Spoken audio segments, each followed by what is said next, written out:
শিবম দিবা blog subscribe করবেন, share করবেন। আমি এখন লতা সবজি বানাবো মাছের মাথা দিয়ে, আপনারা সবাই দেখবেন। তেল ঢেলে দেবো কড়াইতে। এখন আমি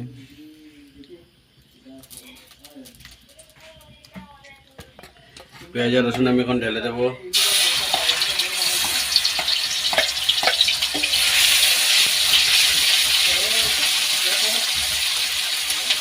এগুলো দিয়ে দেবো, লঙ্কা বাটা দিয়ে দেবো,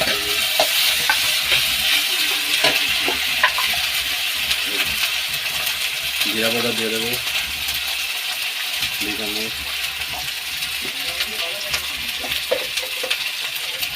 হলুদ বাটা দিয়ে দেবো 2 চামচ,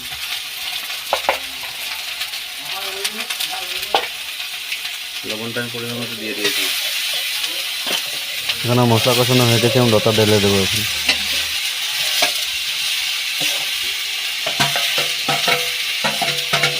মাছের মাথাটা ঢেলে দেবো।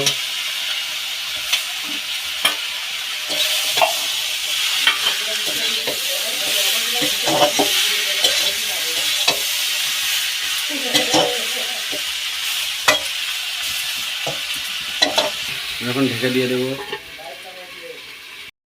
আমার সাতলানো হয়ে গেছে, আমি এখন জল ঢেলে দেবো।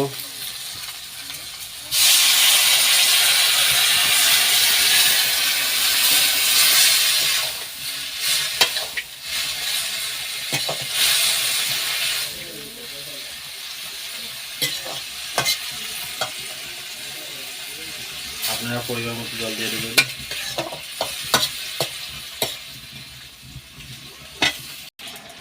প্রায় সময় সবজিটা হয়ে গেছে, আমি এখন নামিয়ে নিব।